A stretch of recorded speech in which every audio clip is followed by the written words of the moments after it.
आज गणेश चतुर्थी का astrology aspects समझेंगे, ग्रह विज्ञान, गणेश चतुर्थी का जो महत्व होता है। तो अभी हमारे साथ एक एस्ट्रोलॉजर है, वो ज्वाइन करेंगे। तो सभी को राधे राधे, और लाइव को शेयर भी कर दीजिएगा प्लीज़, और जुड़िए रहिएगा लाइव से। आ रहे हैं सर अभी, आई थिंक।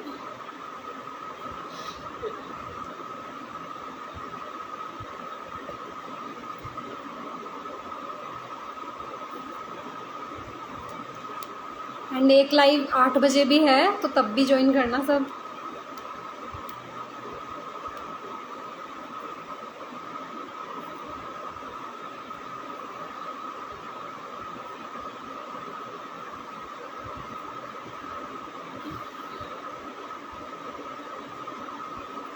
जय श्री राम, जय श्री राम, राधे राधे।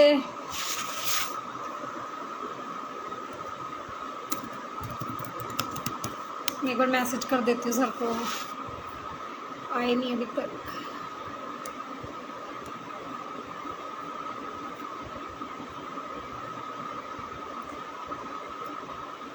मैं उनको फिर से सेंड कर देती हूँ, वो गया नहीं है, क्या बात है।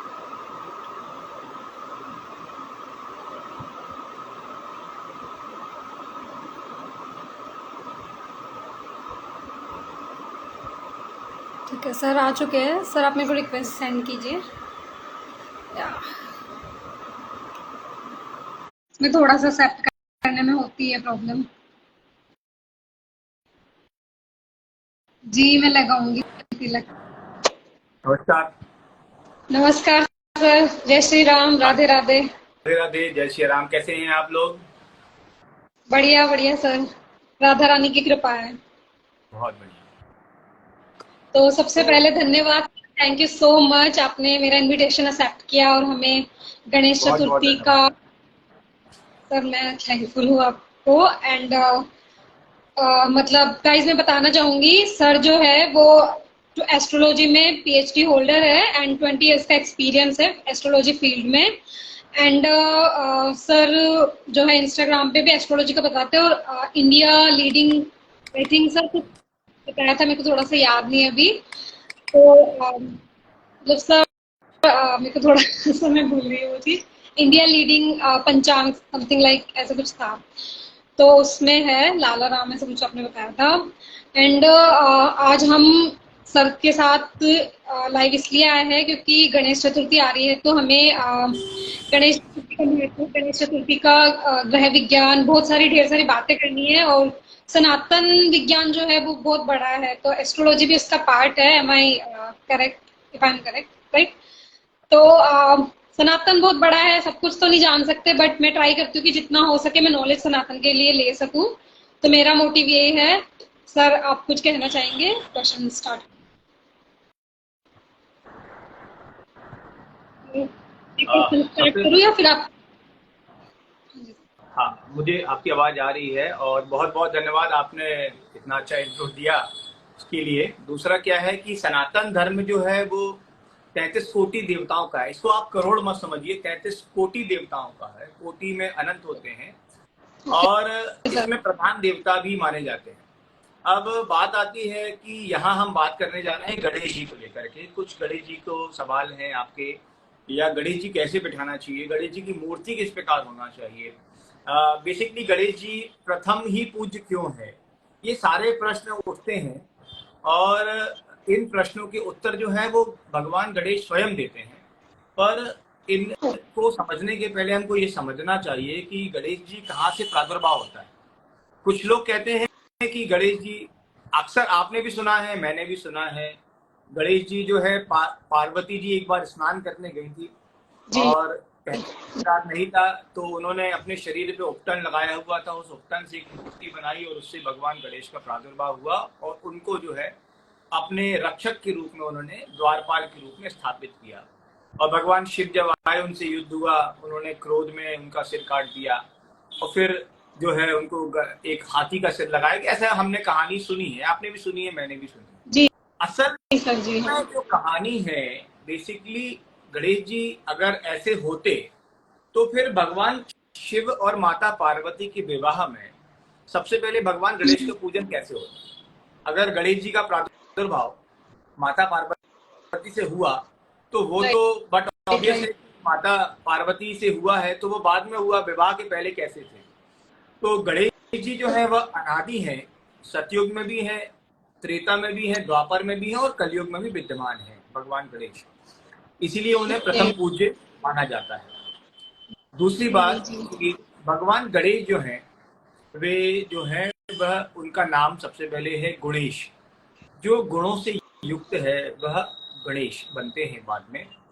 तो गुणों से युक्त कौन है? तो हमारे यहाँ एक भगवान का नाम आपने सुना होगा, अनंत चतुर्दशी के दिन इनका पूजन होता है अनंत के स्वरूप में। तो उनके लिए मंत्र आता है, नमोस्तु नंताय सहस्त्र मूर्तये सहस्त्र पाताक्षोरवाहवे सहस्त्र नामने पुरखाय शाश्वते सहस्त्र कोटि युगधारिण्ये नमः। जिनके अनंत जो है भगवान, उनके हजारों हाथ हैं, हजारों नेत्र हैं, हजारों पैर हैं, जो हजारों हाथों से हम और आपको अपना आशीर्वाद देते हैं, जो हजारों नेत्रों से हम और आपकी रक्षा करते हैं, ऐसे हैं भगवान सहस्त्र मूर्ति, भगवान अनंत। और भगवान गणेश के लिए कहा गया है कि भगवान गणेश ही अनंत का स्वरूप है। इसीलिए अनंत चतुर्दशी जो है उस दिन भगवान गणेश की मूर्ति का विसर्जन भी होता है। अब हमारे यहाँ एक और बात कही जाती है कि 3 लोगों का विसर्जन किसी भी पूजन में नहीं होता। सबसे पहले तो गणेश, माता लक्ष्मी और भगवान कुबेर, क्योंकि इन तीनों चीज की ही आवश्यकता हमको और आपको पड़ती है। लक्ष्मी की आवश्यकता हर किसी को है, वो विसर्जन नहीं करना चाहता लक्ष्मी का। कुबेर जो धन को इकट्ठा करने में समर्थ हैं, उनको भी कोई विसर्जन करना नहीं चाहता।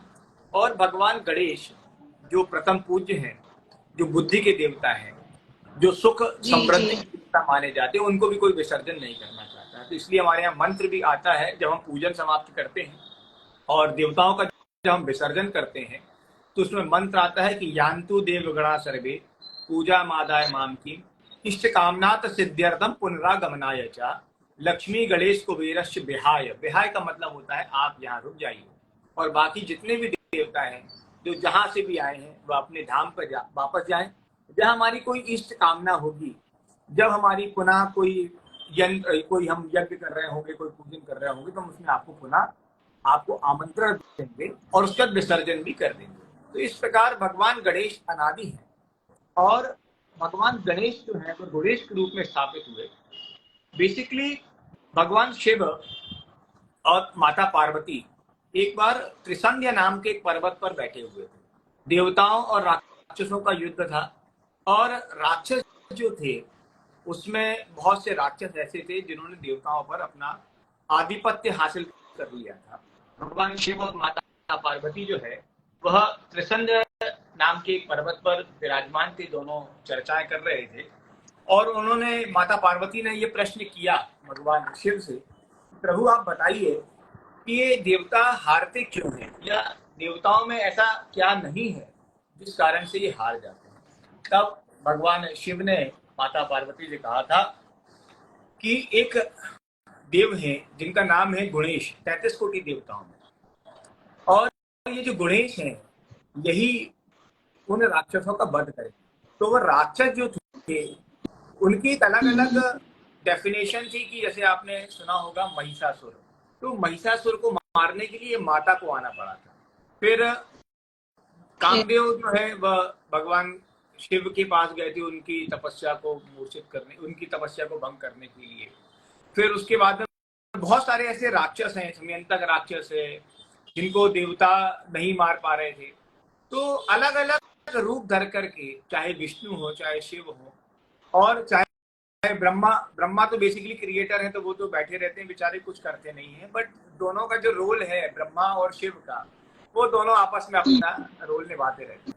तो ब्रह्मा शिव ने जो है तब उन्होंने बताया माता पार्वती को कि त्रिसंध्य पर्वत पर बैठ करके कि भगवान गणेश जो है इनका ध्यान करने से और इनकी पूजन करने से ये सभी राक्षसों का अंत हो जाएगा। तब माता पार्वती जो है इन देवता के नाम को सुनकर के इतना ज्यादा प्रभावित हुई थी तो उन्होंने कहा कि ये गणेश है कैसे, ये दिखते कैसे हैं, इनका स्वरूप क्या है।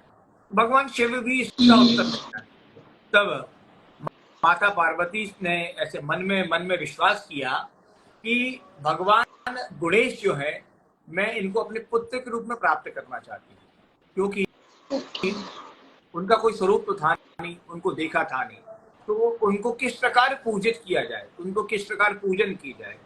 तब माता पार्वती ने, ऐसा शास्त्रों में उल्लेख प्राप्त होता है और हमारे पास ऐसी कुछ पुस्तकें भी हैं जिनमें ये लिखा हुआ है कि माता पार्वती ने 12 वर्षों तक बिना जल, अन्न का सब कुछ त्याग करके, जल के भी त्याग करके जो है, माता पार्वती ने भगवान गणेश का तप किया उनके नाम से।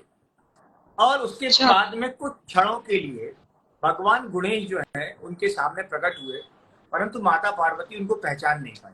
उनका एक छोटा सा स्वरूप उन्होंने देखा और माता पार्वती ने कहा कि मैं आपको अपने पुत्र के रूप में प्राप्त करना चाहती हूँ।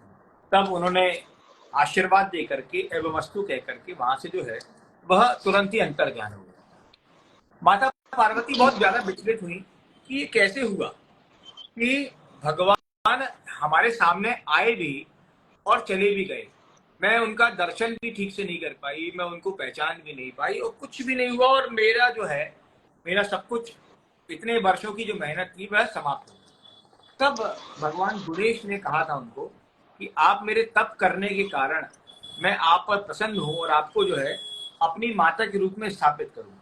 इस प्रकार से ये गणेश की कहानी यहाँ से स्टार्ट होती है। अब गणेश का जो स्वरूप था, तो ये हुआ क्यों? भगवान गणेश का प्रादुर्भाव होता है दैत्य सिंधु को समाप्त करने के लिए।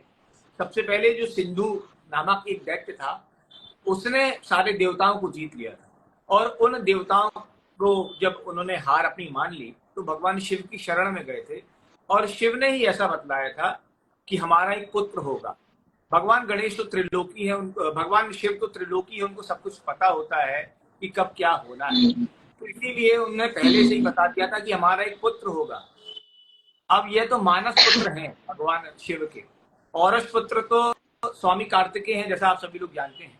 तो मानस पुत्र के रूप में होकर के उन्होंने कहा था कि मेरा एक पुत्र होगा जो दैत्य सिंधु का वध करेगा, और उसके बाद जितने भी देवता जो अपने अपने स्थान से, जैसे स्वर्ग से कुछ लोग विस्थापित हो गए हैं, वो सभी लोग अपने अपने स्थान को प्राप्त करेंगे। जब गणेश की इस प्रकार के आशीर्वाद माता पार्वती को प्राप्त हुआ, तब माता पार्वती ने और भी तप किया।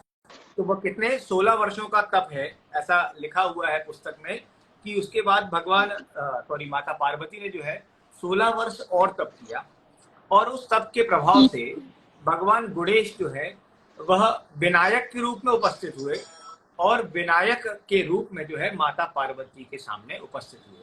तो वह कैसे उपस्थित हुए? तो उन्होंने कहा कि माता पार्वती ने इन 16 वर्षों में जो उनको इमेजिनेशन था कि हमने ये स्वरूप देखा है, उस स्वरूप को ध्यान करके उन्होंने एक मिट्टी की, बालू की प्रतिमा बनाई थी।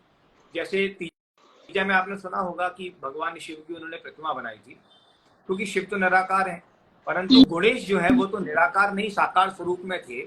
तो साकार स्वरूप होने के कारण माता पार्वती ने जो है उनका एक चित्र स्थापित किया, एक बालू का, एक मूर्ति अच्छी सुंदर बनाई, और ब्राह्मणों को बुलाया गया, और ब्राह्मणों को बुला करके षोडशोपचार विधि से उस बालू की मूर्ति का पूजन करके उसमें प्राण दिए गए। आपने ऐसा सुना होगा कि पहले देवता या पहले ऋषिगण जो थे वह किसी में भी प्राण डाल सकते थे और किसी के भी प्राण निकाल सकते थे। जी जी जी। तो इसीलिए, और उस बालू की जो मूर्ति थी उस पर भगवान देवताओं के द्वारा, ऋषियों के द्वारा, मुनियों के द्वारा पूजन करके उसमें प्राण दिए गए, और तब उनका नाम जो है वह गणेश पड़ा। यह है भगवान गणेश से विनायक और विनायक से गणेश की कहानी। ये हम कहते हैं, सुनते जरूर हैं कि ये उबटन से पैदा हुए हैं, परंतु ऐसा नहीं है, ये कंफ्यूजन है। और अगर आप पुस्तक पढ़ेंगे, अगर आप गणेश अंक पढ़ लें कल्याण का, तो उसमें आपकी बहुत सारे डाउट्स क्लियर हो जाएंगे। स्कंद पुराण में भी ये दिया हुआ है, इसमें भी ब्रह्म वैवर्त पुराण में भी इसका उल्लेख आता है कि भगवान गणेश जो है वह उबटन से नहीं, बालू की प्रतिमा से उत्पन्न हुए थे, और यह बालू की जो प्रतिमा है ये स्वयं माता पार्वती ने बनाई थी, और चूंकि माता पार्वती ने इसको बनाया था, उसमें प्राण आए थे, इसलिए सबसे पहले उनका नाम जो है वह पार्वती नंदन के रूप में पड़ा था। और जब ओके पार्वती नंदन सर। को देखने के लिए सभी देवता आए, सबसे पहले ब्रह्मा ने आए, फिर विष्णु भी आए, और बाकी सारे देवता जो है धीरे धीरे करके जब उनको पता चला कि माता पार्वती ने एक अपना पुत्र दिया है जो कि मानस पुत्र है, तो उनको देखने के लिए सभी लोग आए, और सभी ने अपने अपने नाम उनको दिए हुए हैं, सभी ने अपनी अच्छा अपनी शक्तियां उनको दी हुई है। इसलिए भगवान गणेश जो है वह अनादि है और प्रथम पूज्य माने जाते हैं।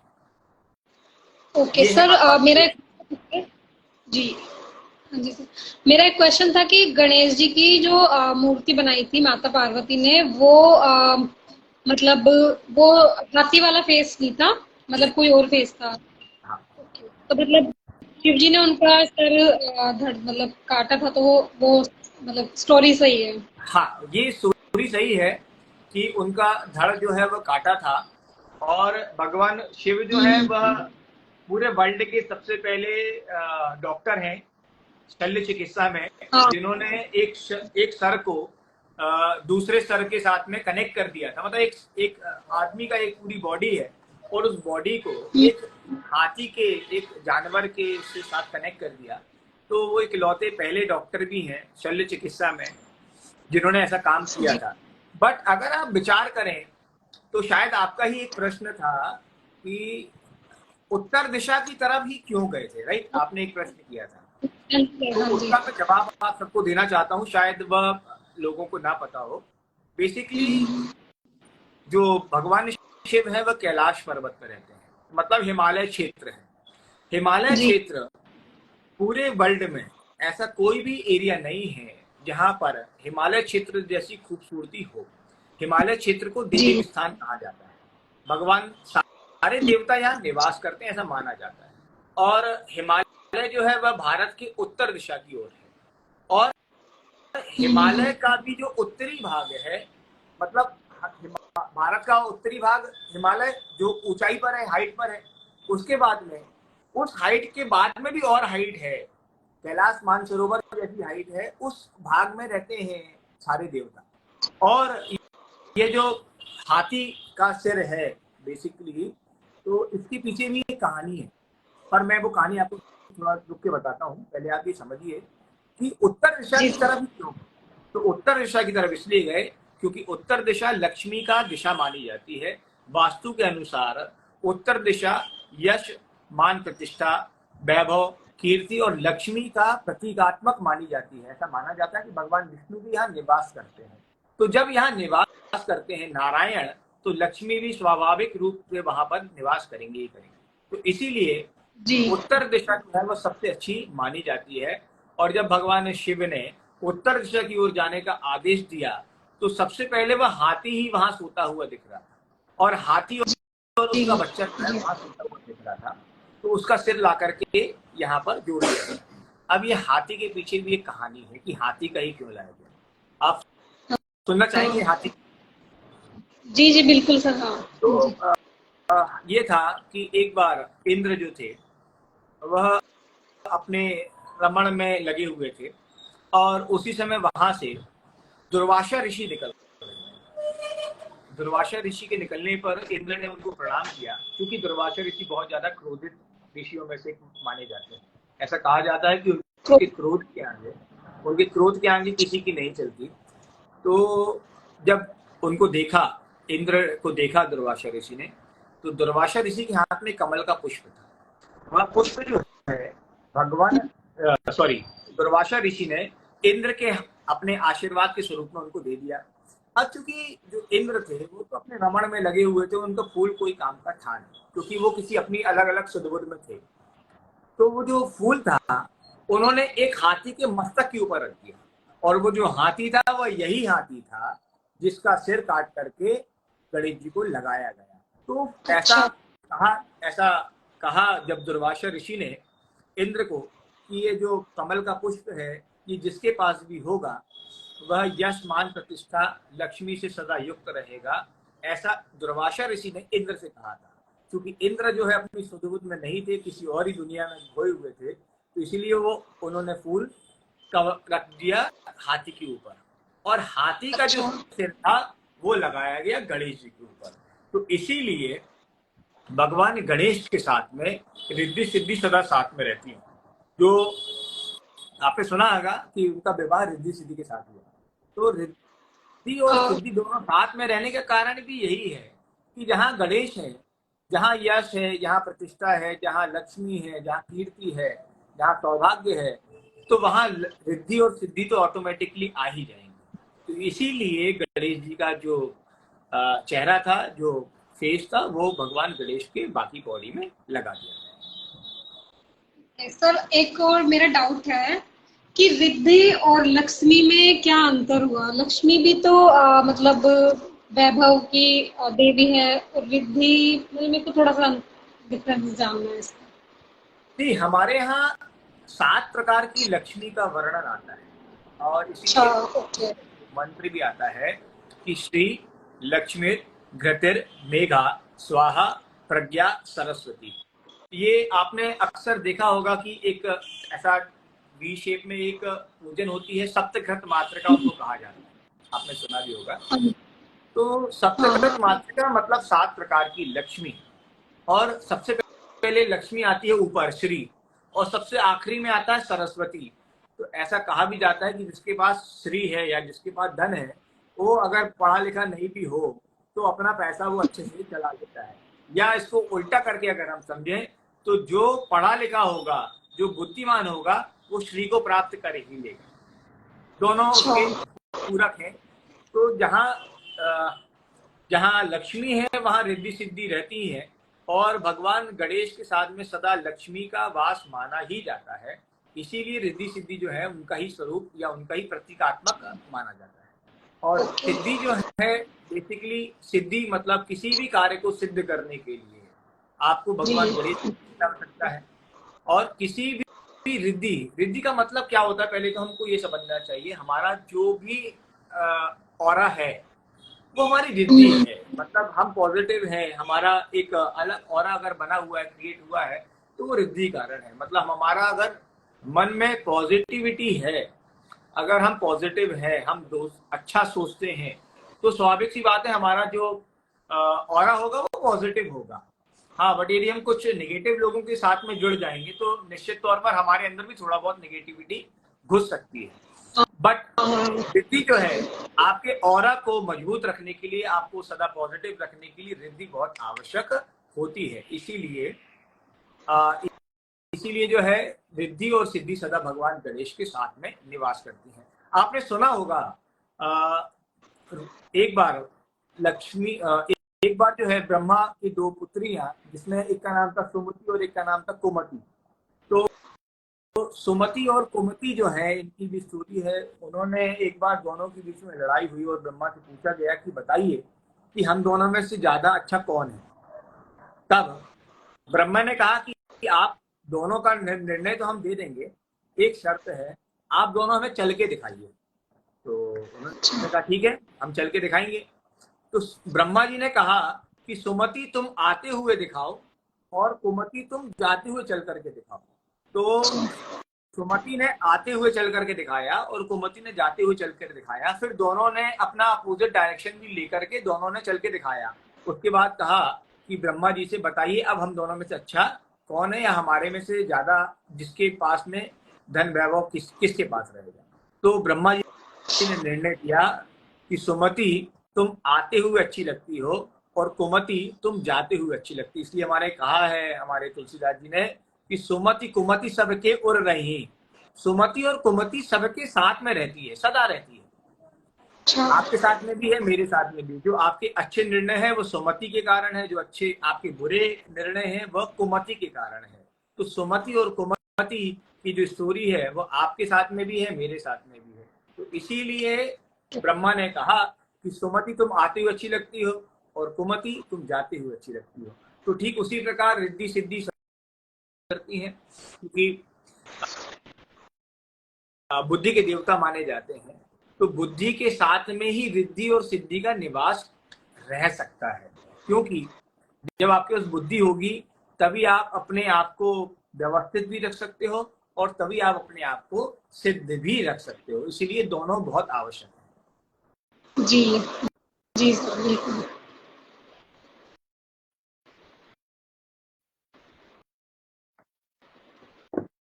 तो मतलब हाँ, मुझे रिद्धि सिद्धि और सुमति गुमति के बारे में पता चला, मैं नहीं जानती थी ये सब।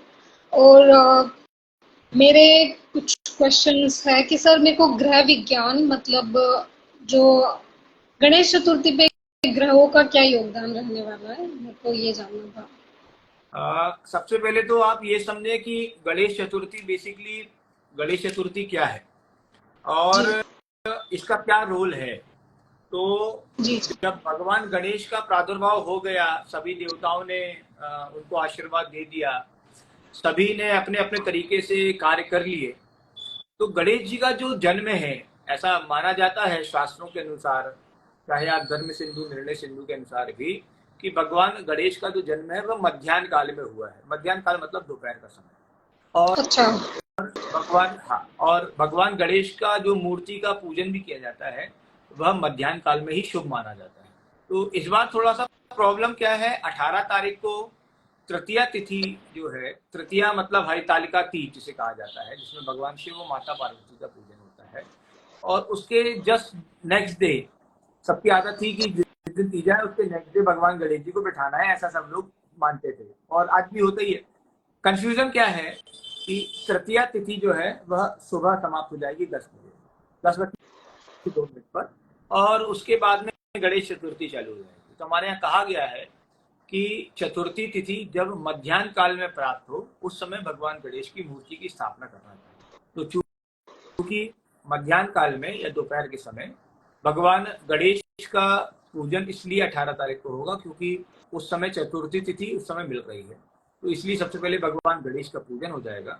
और हरितालिका तीज जो है वह गोधूली बेला का माना जाता है, इसलिए हरितालिका तीज शाम के समय महिलाएं जो है वो पूजन उनका करेंगी। तो भगवान गणेश का जब प्रादुर्भाव हुआ तो क्योंकि उनका बड़ा एक चेहरा है, बड़ी सूंड है, एक दांत है, 2 लंबे लंबे कान है, छोटी छोटी आंखें हैं, छोटी छोटी आंखें हैं और अच्छा बड़ा सिर है। मतलब बड़ा सिर मतलब बुद्धि का प्रतीक माना जाता है, कहते हैं ना कि बहुत बड़ा जी सिर जिसका बुद्धि का प्रतीक माना जाता है। तो उसी हाँ जी तरह बहुत सारी क्वालिटीज हैं। तो चतुर्थी तिथि में पूजन 18 तारीख को होगा भगवान गणेश का, और चतुर्थी तिथि में ही या तृतीया युक्त चतुर्थी में हरतालिका तीज भगवान शिव और माता पार्वती का पूजन 18 तारीख को होगा। अब आपका प्रश्न है कि गणेश चतुर्थी में ग्रहों का क्या योग है। तो जब भगवान जी का जन्म हुआ था चतुर्थी तिथि थी, और हर महीने की शुक्ल पक्ष की जो चतुर्थी तिथि होती है इसमें एक पूजन होता है जिसे हम विनायक चतुर्थी भी कहते हैं और संकष्ट चतुर्थी भी कहा जाता है, वैनायकी चौथ के नाम से भी इसका पूजन होता है। तो भगवान गणेश की चतुर्थी तिथि में पूजन का विधान 12 महीने का है, परंतु भाद्रपद शुक्ल पक्ष की चतुर्थी तिथि, मध्यान्ह का समय और स्वाति नक्षत्र में, स्वाति नक्षत्र तुला राशि में भगवान का जन्म हुआ था, इसीलिए यह तिथि विशेष तौर पर हमारे और आपके लिए मायने रखती है, क्योंकि भगवान का जन्म यहाँ पर हुआ था इस तिथि में, इस समय और इस नक्षत्र और राशि में ये तक लिखा हुआ है, इस राशि में इस नक्षत्र में हुआ था, इसलिए चतुर्थी तिथि विशेष हो जाती है। अब इसमें जो ग्रहों का योग बन रहा है, तो ग्रहों का योग बहुत अच्छा है। भगवान गणेश का इस बार जो है, चूंकि कन्या राशि का सूर्य भी रहेगा, ये अच्छा है। तो कुल मिलाकर के ग्रहों का बहुत अच्छा सुखद संयोग इसमें बना हुआ है। तुला राशि में भगवान गणेश का प्रादुर्भाव हो रहा है, ये बहुत अच्छा माना जाएगा। परंतु जो भी आपके लिसनर्स हैं उनको मैं विशेष तौर पर बताना चाहता हूँ कि 18 तारीख को ही भगवान गणेश का स्थापना करना चाहिए, जो शास्त्र सम्मत भी है, क्योंकि अभी मैंने उसका कारण आपको बताया कि इनका जो प्रादुर्भाव है वो दोपहर के समय है, और लिखा भी हुआ है कि जब भी जो चतुर्थी तिथि मध्यान्ह काल में प्राप्त हो तब भगवान गणेश का पूजन करना चाहिए, ऐसा लिखा हुआ है। तो इसलिए 18 तारीख को ही आप सभी लोगों से निवेदन है कि 18 तारीख को ही जो है आप लोग भगवान गणेश का मूर्ति का पूजन करें। जी, ठीक है सर। 18 तारीख है, हाँ, मतलब मैंने गूगल पे देखा तो उसमें 19 थी, तो मेरे को समझ नहीं हाँ, आया। ये आज तक। ये एक कंफ्यूजन दिया हुआ है, क्योंकि कि क्या होता है कि तिथि भेद बहुत जगहों पर अलग अलग होता है, पर इतना ज़्यादा नहीं होता। अगर हमारे यहाँ सुबह 10 बजे तिथि चालू हो रही है, तो बनारस में 10 मिनट और लेट चालू होगी, गुजरात में 1 घंटे और लेट चालू होगी। परंतु अगर मध्याह्न काल में तिथि प्राप्त होती है, चतुर्थी, तो उस समय ही भगवान का पूजन करना चाहिए, ऐसा शास्त्र में लिखा हुआ है। तो ओके। 18 तारीख को ही वो है। कुछ लोगों ने इसको आजकल तो सनातन धर्म के जो त्योहार है वो 2 दिन मनाने का एक फैशन ट्रेंड चल चुका है। अभी आपने देखा रक्षाबंधन में जी कुछ लोग 30 जी को जी। ही मना रहे थे, कुछ लोग 31 को ही मना रहे थे। अब भद्रा का कोई उससे लेना देना था नहीं, भद्रा समाप्त हो गई थी, रात को 8 बजे समाप्त हो रही थी, उसके बाद भी। अच्छा, राखी में भद्रा का कोई रोल है नहीं, भाई बहन के उसमें भद्रा का कोई रोल है भी नहीं, पर उसके बावजूद भी लोगों ने उसको बहुत ज्यादा हाइप, क्योंकि मीडिया है, मीडिया बहुत ज्यादा हाइप उसको बना देती है। अदरवाइज हाँ। सब एक ही दिन होता, तो इस बार भी 18 को। अच्छा, मतलब ये अभी से 1-2 सालों में मैंने देखा है कि बार बार टाइम या डेट ही चेंज हो जाती है, तो मतलब ये कंफ्यूजन बहुत हो गया है आजकल तो। नहीं, ऐसा नहीं है। 2019 में भी ऐसा हो चुका है कि भगवान गणेश की मूर्ति पहले स्थापित हुई थी और उसके बाद तीजा, मतलब हरितालिका तीज का पूजन हुआ था। ऐसा पहले भी हो अच्छा। चुका है, ऐसा 2015 में भी हो चुका है, ऐसा 2012 में भी हो चुका है। तो ये तो सूर्य की दशा है। सूर्य, चूंकि इस बार अधिक मास भी था, तो तिथियां घटती बढ़ती हैं, उस कारण से ऐसी स्थितियां बन जाती हैं। बट इसमें कोई बहुत बड़ी बात नहीं है। जो आज हुआ है वो पहले भी हुआ होगा, क्योंकि सूर्य ग्रहण ऐसा नहीं है कि आज हो रहा है। सूर्य ग्रहण, चंद्र ग्रहण पहले कई सदियों से होते आ रहे हैं, आज भी हो रहा है। अब मीडिया जी है उसको प्रोपोगंडा ज्यादा बना दिया जाता है। अदरवाइज सारी स्थितियां पहले भी थी और आज भी हैं। जी जी। जी सर, ठीक है, मतलब इसका हम ध्यान रखेंगे। और मतलब गणेश चतुर्थी पे जो व्रत होता है उसका क्या इम्पोर्टेंस होता है, मतलब। हाँ, गणेश चतुर्थी के लिए एक बहुत अच्छा व्रत कहा गया है। सबसे पहले तो गणेश जी की हम स्थापना पर बात कर लेते हैं कि गणेश जी की जी। स्थापना कैसे करनी चाहिए। एक, अगर आपके हाँ। पास कुछ विधि नहीं है, आपके पास कोई ब्राह्मण नहीं है कला पूजन को, तो आप अकेले भी गणेश जी का पूजन कैसे कर सकते हैं, इसके बारे में थोड़ा समझ लेते हैं। अगर आप चाहेंगे तो फिर उस पर डिस्कस कर लेंगे। तो गणेश जी का जो पूजन किस। है, तो हम्म। जब आप उनको बिठाते हैं, स्थापित करते हैं, तो सबसे पहले भगवान गणेश की जो मूर्ति है उसको विचार करिए आप कि वो बाईं ओर मूर्ति की बाईं ओर सूंड हो। अब ऐसा है कि जब हाथी चलता है तो सूंड दोनों तरफ होती है, ये आप लॉजिक दे सकते हैं। But okay. जो दाईं ओर की सूंड की मूर्ति होती, उनकी पूजन थोड़ा सा कठिन मानी जाती है, और उनके लिए बाकायदा बहुत सारी विधियां हैं, उनके द्वारा ही उनको पूजन किया जा सकता है, जो दाईं ओर की होती है। और जो जन सामान्य के लिए है, वह बाईं ओर की सूंड की मूर्ति सबसे अच्छी बतलाई गई है, क्योंकि लाखों करोड़ों लोग इस भगवान गणेश की मूर्ति को अपने घर पे स्थापित करते हैं। तो इतने सारे लोग विधि को फॉलो नहीं कर सकते, ऐसा मेरा मानना है। तो इसीलिए बाईं ओर की मूर्ति जो होती है वो सबसे अच्छी होती है जन सामान्य के लिए। एक तो बात ये हो गई। दूसरा, कि जब भी आप भगवान गणेश की मूर्ति को लाएं, तो सबसे पहले एक अच्छा सुंदर सा एक स्थान बना लीजिए, उसमें एक अच्छा कपड़ा बिछाएं, साफ सुथरा। जैसा भी आप मंडप बना सकते हैं, जितना आजकल तो बहुत क्रिएटिव लोग हैं, बहुत सारी क्रिएटिविटी करते हैं, अपने अपने घरों में भी बहुत सारा क्रिएटिविटी करते हैं। अच्छी बात है, करना चाहिए। और नहीं कर सकते हैं तो साधारणतः एक सुंदर एक मंडप बनाना चाहिए। उस मंडप में भगवान गणेश को सबसे पहले आप एक अच्छे वस्त्र में स्थापित कर दें। उसके बाद में एक कलश स्थापित कर दीजिए। कलश जो है वह आपके लेफ्ट हैंड पर होगा। अब आपको मैं बता देता हूं, तो आप अपने हिसाब से समझ जाइएगा। आपका लेफ्ट हैंड और गणेश जी का राइट हैंड, इस तरफ एक कलश को स्थापित कर दीजिए। एक सुपारी का जो है गणेश जी स्थापित कर दें कलश के साथ में। ये एक साधारण विधि है। अगर आप लोग अच्छे से करना चाहते हैं, किसी को बुलाकर करना चाहते हैं, आप बिल्कुल बुलाकर करिए। मैं तो चाहता हूँ आप बहुत विधिवत पूजन कराएं। परंतु एक साधारण परिवार भी, अगर कोई किसी के पास नहीं है व्यवस्था ना, तो वो भी इन कार्य को कर सकता है। और कलश जला लें। पहले भगवान गणेश का जो आपने गौरी गणेश बनाए उनका पूजन कर लें, कलश का पूजन कर लें। उसके बाद में जब भगवान गणेश को स्थापना की विधि है, तो स्थापना की विधि में भगवान गणेश के मंत्र हैं, उन मंत्रों के माध्यम से आप जो है उनको स्थापित करिए।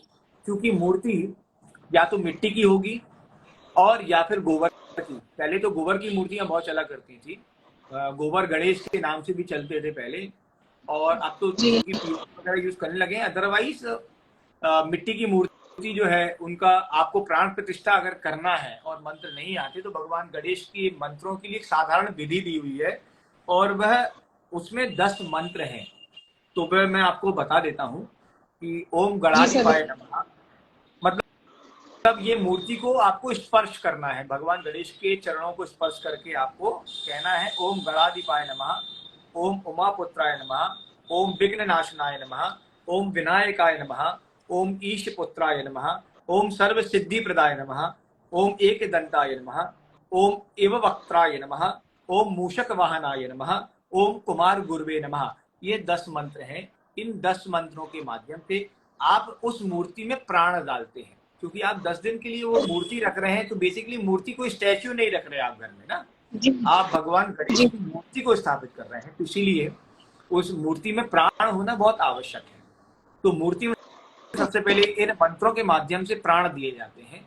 प्राण देने के बाद में आप एक संकल्प करते हैं कि अब चूंकि जब आपको मंत्र नहीं आते हैं, अगर जिसको हाँ आते हैं वह कर सकता है विष्णु विष्णु विष्णु पूर्वोच्चरित ग्रह गण गुण विशेषण विशिष्टायाम, अपना नाम और गोत्र लेकर के अद्याम गोत्रा नामो हम मम समस्त रोग प्रशमनार्थम आयु आरोग्य ऐश्वर्य वृद्ध्यर्थम समस्त पापक्षयार्थम श्री गणेश पार्थिव मूर्ति स्थापन कर्मणाख्याम समये पूजन हम करिष्ये। ये मंत्र आप बोल सकते हैं। अदरवाइज मेरे आप हिंदी में अगर बोलना चाहें तो आप बोल सकते हैं कि मेरे सभी संकटों को निवारण के लिए, मेरे घर से, मेरे परिवार से दुख शोक को दूर करने के लिए, मैं आपका जो 10 दिनों के लिए या जितने दिनों के लिए भी आप मूर्ति स्थापित कर रहे हैं, उतने दिनों के लिए मैं आपकी प्रतिष्ठा इस स्थान पर करने जा रहा हूं, आप प्रसन्न होइए। और ऐसा कहते हुए भगवान का पूजन आपको वहां करना चाहिए। हमारे यहाँ तो बहुत सर, सरल हमारे यहाँ तो बहुत सरल विधि दी है करने की। जी आप कुछ बोल रहे हैं? हाँ जी, कि जो ये बुक है जिसमें मंत्र है, मतलब मंत्र हमें याद नहीं रहने वाले हैं, जो अपने हिंदी में बोला वो भी इतना अच्छे से तो शायद याद नहीं रहे, तो हम मतलब कोई बुक है या फिर जिसमें से हम पढ़ सकते हैं? बुक तो आती है, अदरवाइज अभी आपका इसी चैट जो आपका लाइव है ना, इसी लाइव में एक डिस्क्रिप्शन में आपको भी सेंड कर दूंगा, आप उसमें डिस्क्रिप्शन डाल दीजिए कि इसके माध्यम से भी आप कर सकते हैं, तो लोगों को, लिसनर्स को इजी पड़ जाएगा वो कि कैसे करना है। बट बुक बहुत सारी हैं भगवान गणेश जी के पूजन के लिए, बहुत सी विधियां हैं, और नहीं है तो आप अपने सच्चे मन से यदि भगवान गणेश का पूजन करके खाली इतना भी बोलते हैं कि मेरे सभी दुखों के निवारण के लिए मैं भगवान गणेश का पूजन करने जा रहा हूँ, उनको स्थापित करने जा रहा हूँ, तो निश्चित तौर पर भगवान गणेश जो है प्रसन्न होंगे। इसके बाद में जो है, अभी तो ये व्रत का आपने संकल्प कर लिया, इसके बाद में आप गणेश का पूजन करते हैं, तो भगवान गणेश का पंचामृत से पूजन करना चाहिए। षोडशोपचार विधि से पूजन है, पंचोपचार, षोडशोपचार, राजोपचार और मानस, ये 4 प्रकार के हमारे यहाँ पूजन की विधि बतलाई गई है। तो षोडशोपचार विधि से जो है आप भगवान का पूजन करिए। और षोडशोपचार में सबसे पहले जल, फिर दूध दही घी शहद शक्कर है, पंचामृत है, तो ये सब कुछ अगर नहीं भी है तो आप जल से, पंचामृत से या दूध से आप भी स्नान करा सकते हैं। उनके चरणों में स्नान कराइए और उनका पूजन करने के बाद में उनको वस्त्र धारण कराइए, अच्छे सुंदर वस्त्र पहनाइए। अगर वस्त्र नहीं है तो कलावा, जिसको हम रक्षा सूत्र कहते हैं, वो भी भगवान को लपेटा जा सकता है। जनेऊ पहनाइए, उनका तिलक करिए। तो भगवान को सिंदूर जो है बहुत ज्यादा पसंद है, सिंदूर सौभाग्य को देने में सहायक माना जाता है, तो भगवान को सिंदूर चढ़ाना चाहिए। और आप अच्छे दूबा चढ़ाएं। तो 21 दूबा का विधान है, और 21 दूबा के लिए जो है अलग अलग नाम दिए हुए हैं, तो वह भी मैं आपके साथ डिस्कस कर लूंगा इसमें कि किस किन नामों से भगवान गणेश को दूबा चढ़ाना चाहिए। 21 दूबा, और 21 दूबा के बाद में धूप धूप के बाद में दीपक दिखाना चाहिए, उसके बाद में नैवेद्य। तो नैवेद्य के लिए भी इसमें विधि दी हुई है कि 21 मोदक या 21 लड्डुओं का आपको भोग लगाना चाहिए, और ये भोग लगा करके इनमें से 5 जो लड्डू हैं या मोदक हैं वह आप किसी ब्राह्मण को दें या किसी को दान कर दीजिए। और जो 5 मोदक हैं, ये जो अन्य 5 मोदक हैं, ये आप जो है किसी मंदिर में दान कर दीजिए। और बचे जो 11 मोदक हैं ये अपने पूरे परिवार के साथ में आपको ग्रहण करना चाहिए। इस प्रकार 21 मोदक का आपको भोग लगाना चाहिए चतुर्थी तिथि में। और केला तो ऐसा है भगवान को प्रिय है, परंतु ककड़ी का जो है वह भोग आज के दिन लगाया जाता है। ककड़ी, सेंगी ककड़ी जो है वो भगवान को प्रिय है, वह भी भोग लगाई जाती है। तो ये भोग लगा करके आप भगवान का विधिवत आरती करके उनका स्थापना कर सकते हैं। ये तो हो गई स्थापना की बात। अब बात आती है, आपने एक प्रश्न था, मैं भूल गया, आपने कुछ प्रश्न किया था। हाँ जी, मेरा प्रश्न था कि गणेश जी के व्रत का क्या महत्व होता है। हाँ, गणेश जी का कुछ लोग तो साल भर व्रत करते हैं। साल भर मतलब जो भी चतुर्थी तिथि आती है, चाहे वो संकष्टा चतुर्थी हो, तिल चौथ के नाम से भी जानते हैं, विनायकी चौथ के नाम से भी जानते हैं।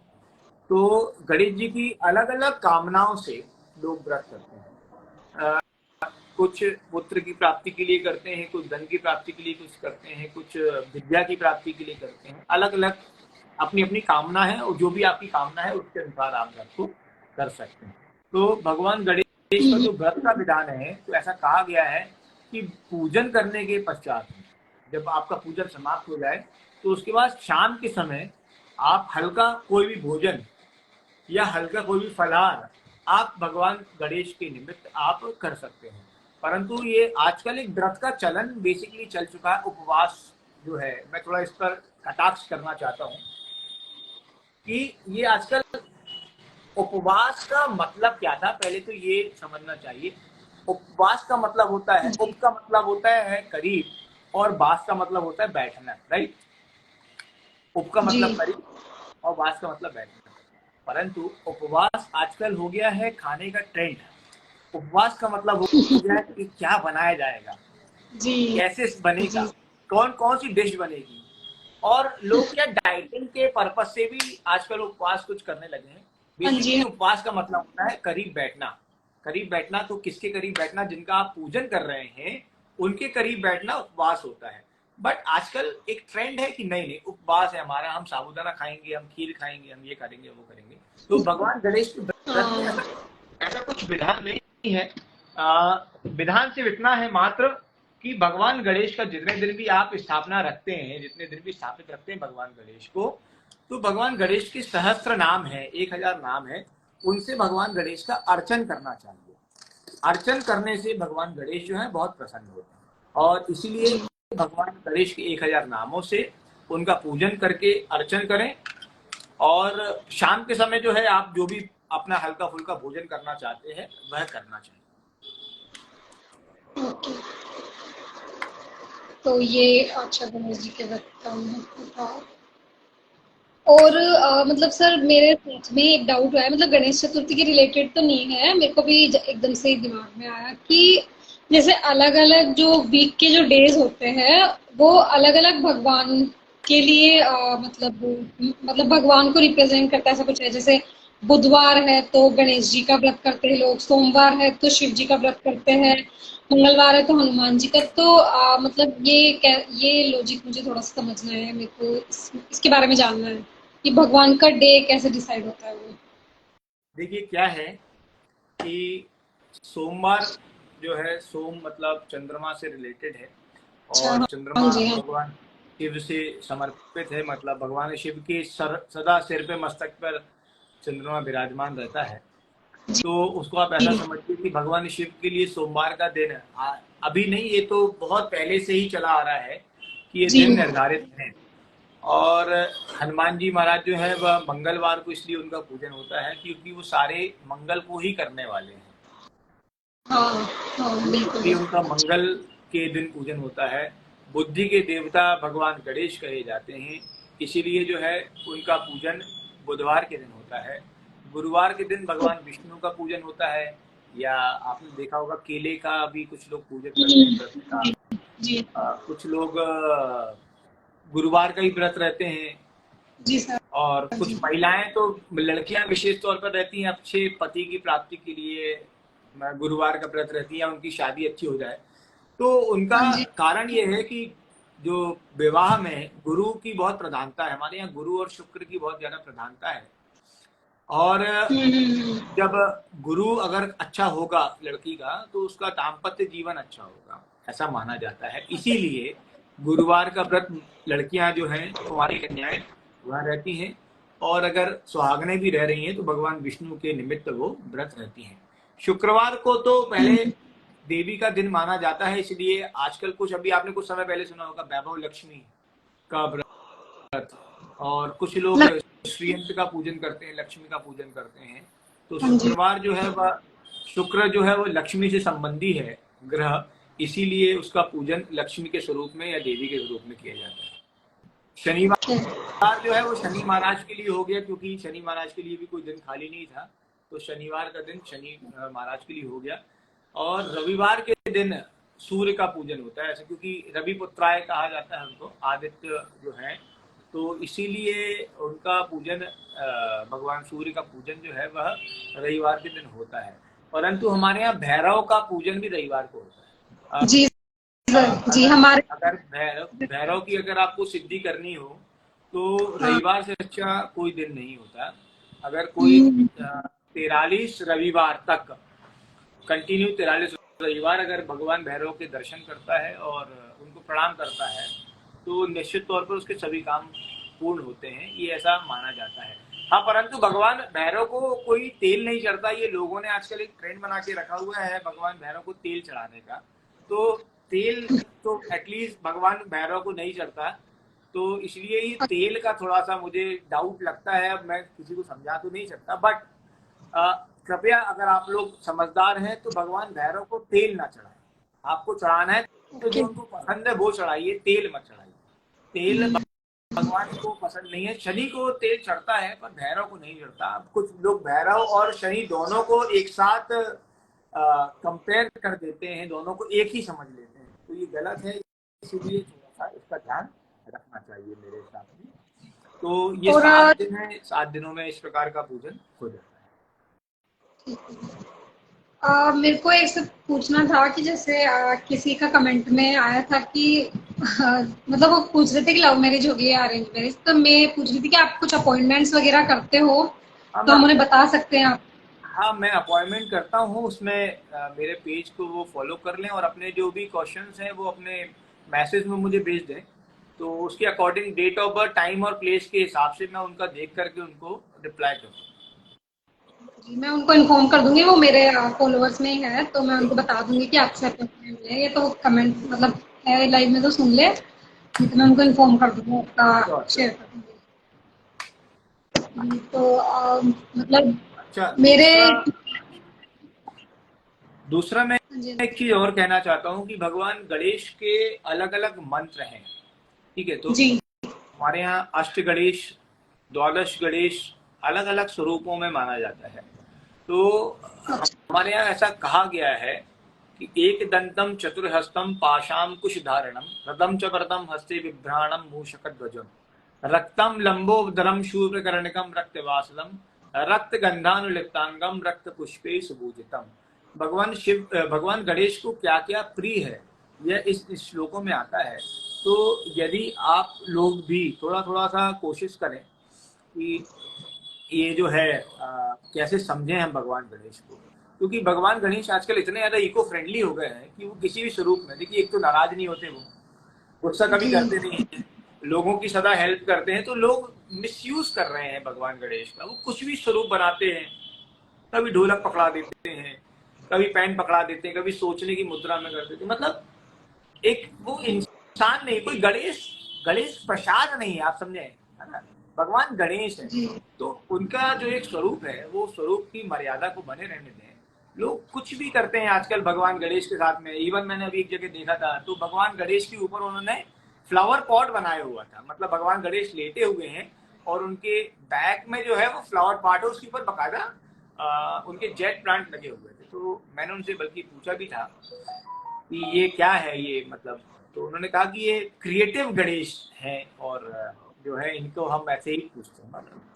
तो थोड़ा गणेश जी की एक मर्यादा भी बनी रहना चाहिए, क्योंकि इन्होंने बिल्कुल कहा बुद्ध। कि एक दंतम, जिनका एक दांत है, चतुर्हस्तम, जिनके 4 हाथ हैं, पाशांकुश धारणम, जो पाश लिए हुए हैं, अंकुश लिए हुए हैं, पाश अंकुश धारणम, जो धारण किए हुए हैं, रदम च वरदम हस्ते बिभ्राणम मूषक ध्वजम, जिनका मूषक जो है, जिनके वाहन भी है और उनकी ध्वजा में भी मूषक का निशान बना हुआ है, रक्तम लंबोदरम, उनको रक्त लंबोदरम, जिनका उदर जो है वह बहुत लंबा है, जिनका लंबा उदर होगा वही बातों को पचा पाएंगे, जिनके कान बड़े होंगे वही इधर की बात सुन करके अपने अंदर कर लेंगे, जिनकी आंखें छोटी जी होंगी वही बुराइयों को नहीं देखेंगे, जिनका सिर बहुत बड़ा होगा ना तो वो उनका दिमाग भी बहुत तेज होगा।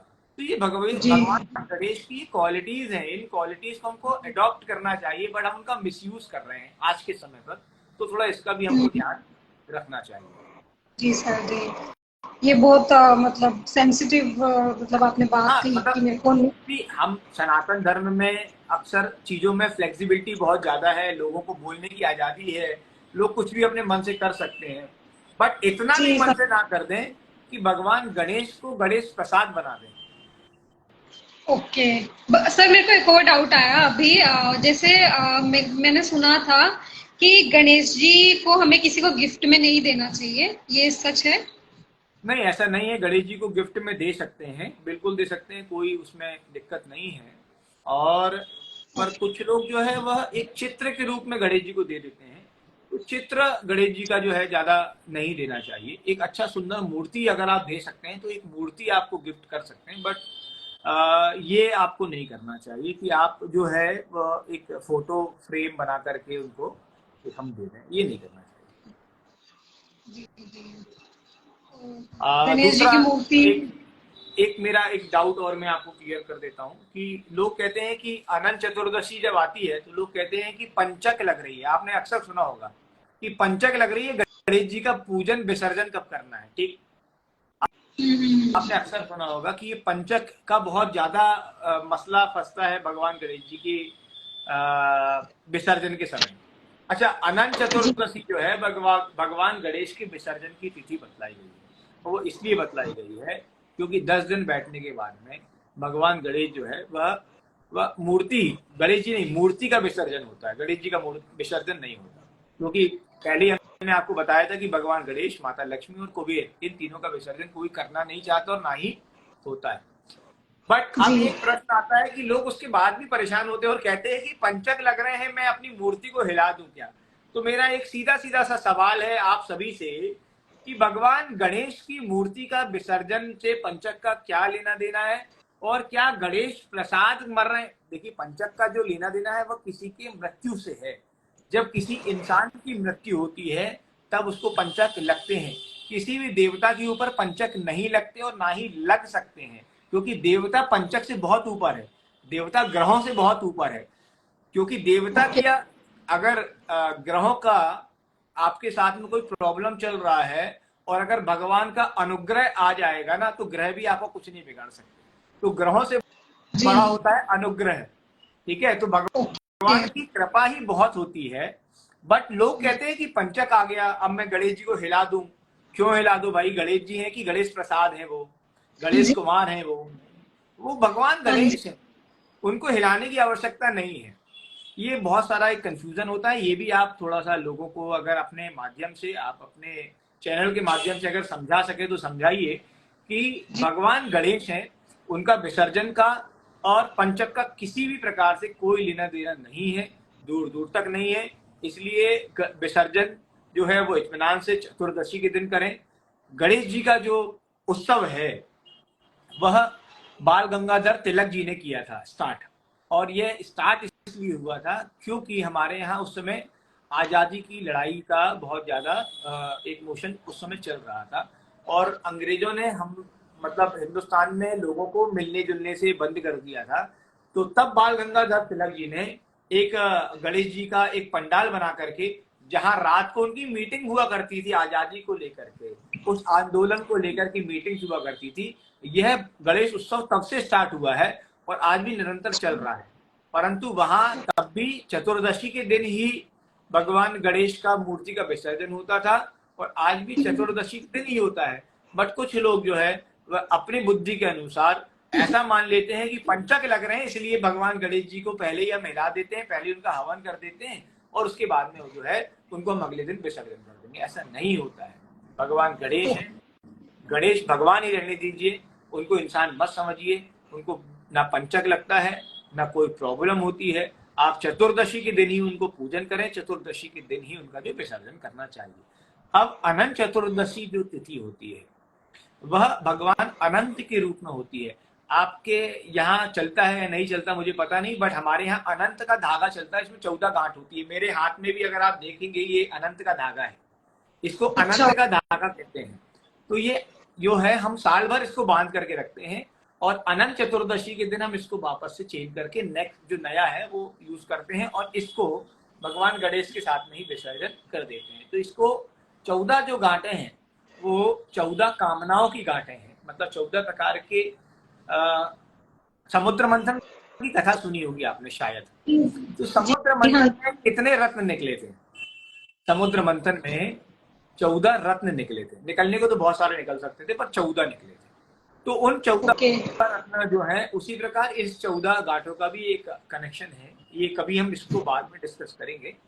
पर इन गांठों के साथ में एक एक गांठ जो है वह अलग अलग रूप में और अलग अलग स्वरूप में मानी जाती है। तो इसीलिए इनका एक अलग विधान है। तो हम इसको जो है बाद में इसको डिस्कस आप जरूर आगे करेंगे। परंतु अनंत चतुर्दशी के दिन भगवान अनंत का पूजन होता है और अनंत ही जो भगवान गणेश है। तो इसीलिए अनंत चतुर्दशी और भगवान गणेश ये सब एक हैं। तो हम इनका पूजन करें, इनका हवन करें, उसके बाद विसर्जन करें मूर्ति का।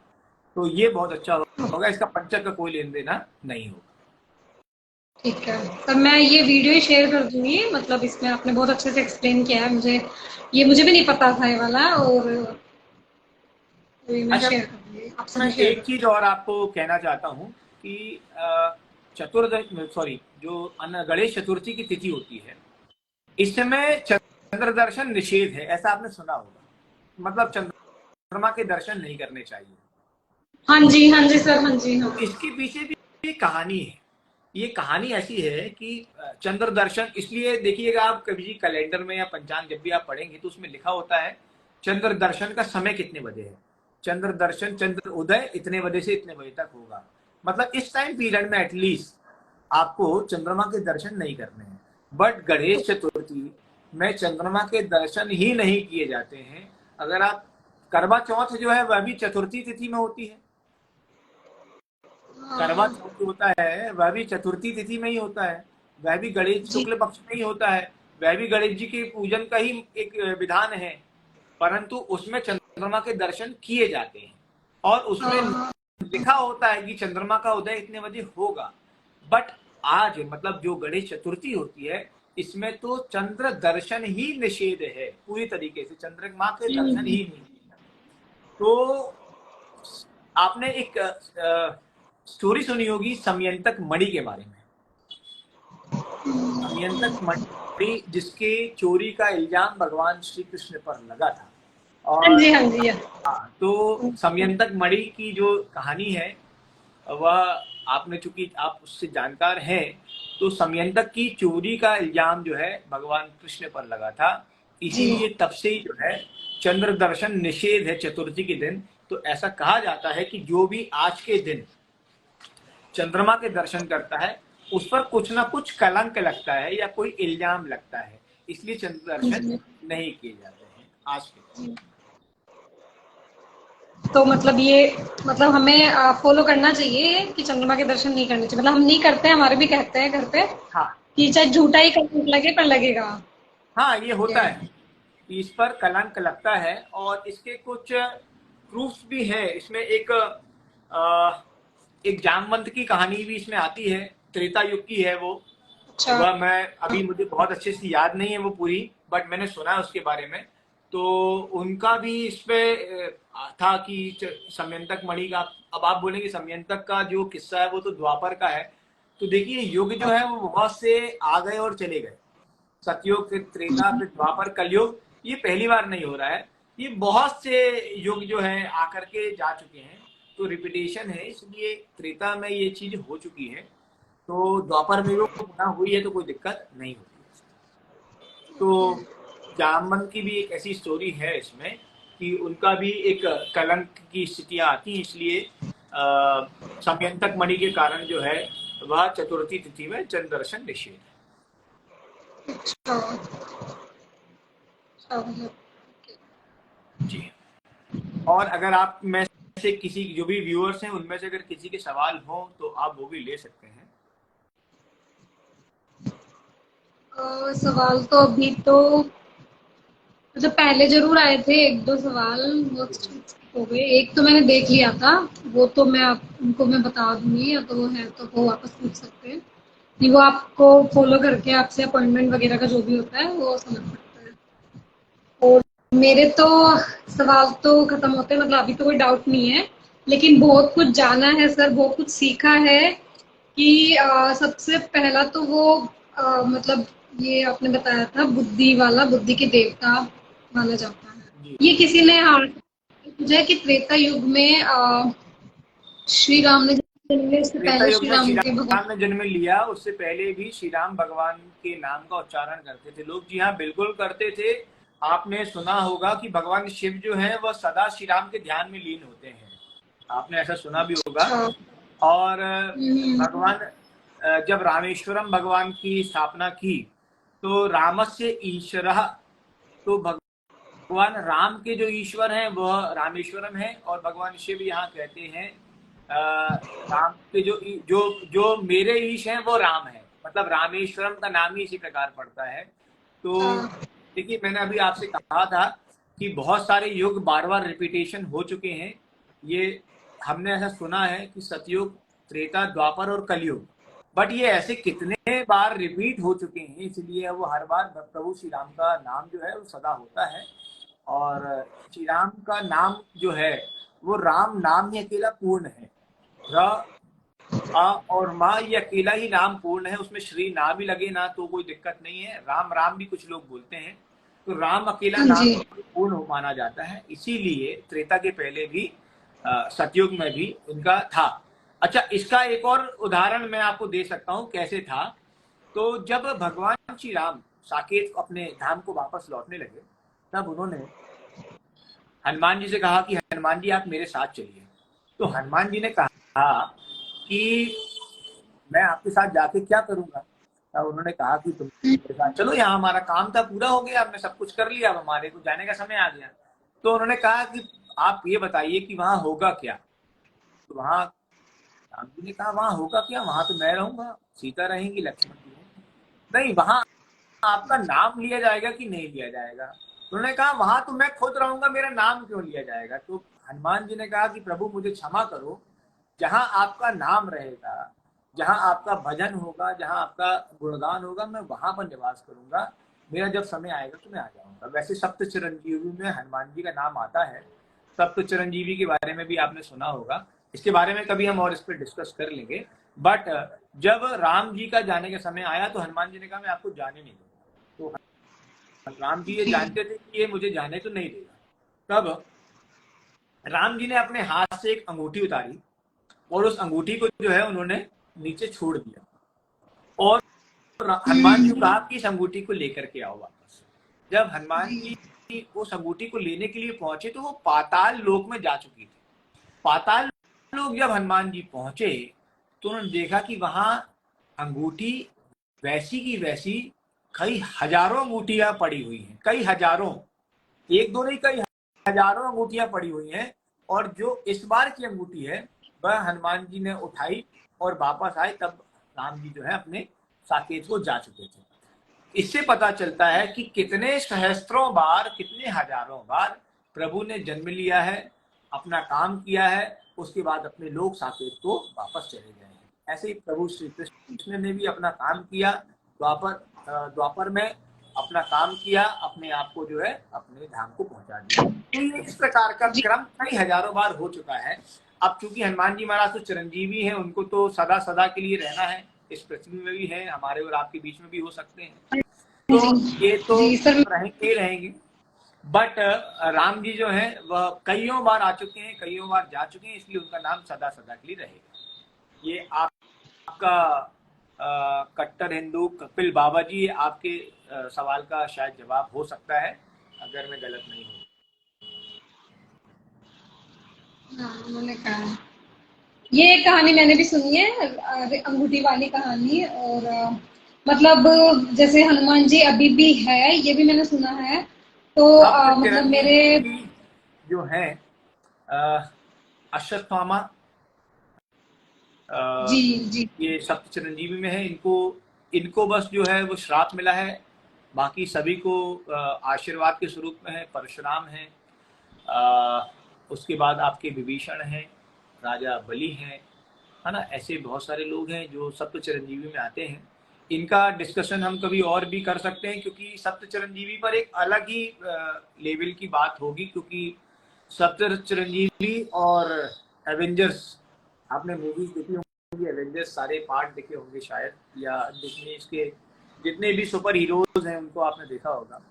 तो ये सारे के सारे जो हैं ये कहीं ना कहीं किसी रूप में हमारे सप्त चिरंजीवियों से ही इंस्पायर्ड है। ये बात और है कि हम उसको नहीं समझ पाते, बट ये सभी के सभी जो हैं, जितने भी सुपर हीरोज हैं, ये हमारे सुपर हीरो से 0.001% भी नहीं है हमारे सुपर हीरोज के सामने। क्योंकि हमारे परशुराम जी के बारे में अगर आप समझेंगे तो वो सतयुग में भी थे, त्रेता में भी थे।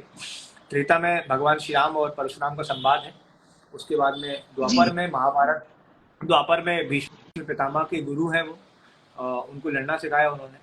द्रोणाचार्य की गुरु है, कृपाचार्य की गुरु है। हाँ, कृपाचार्य भी एक सप्त चिरंजीवी में एक होते हैं। तो ऐसे बहुत सारे लोग हैं जो परशुराम को जिन्होंने देखा है, द्वापर में भी देखा और कलयुग में भी कहीं ना कहीं स्वरूप में वो है, दिखते नहीं है पर है। तो इसीलिए सप्त चिरंजीवी पर भी हम कभी चर्चा आराम से कर सकते हैं। बट हाँ, ये राम जी का जो नाम है वो सदा सदा के लिए है। और गणेश जी के बारे में मैं एक चीज और कहना चाहता हूँ आप सभी से, शायद टाइम भी बहुत ओवर हो गया है, तो मैं सिर्फ इतना ही कहना चाहता हूँ कि सभी लोग बड़े धूमधाम से भगवान गणेश का पूजन करें, और अपने बच्चों को, स्पेशली अपने बच्चों को ये संस्कार अवश्य दें कि वो सुबह और शाम दोनों समय भगवान गणेश का पूजन करें या उनका आरती करें। जय गणेश जय गणेश जय गणेश देवा, तो आरती इतना इजी है कि एक एक बच्चे को याद हो जाती है। तो एटलीस्ट अपने बच्चों को आरती याद कराएं, उन बच्चों से पूजन कराएं, भगवान गणेश के बारे में समझाएं, क्योंकि भगवान गणेश का जो लिटरेचर है वो बहुत बड़ा है।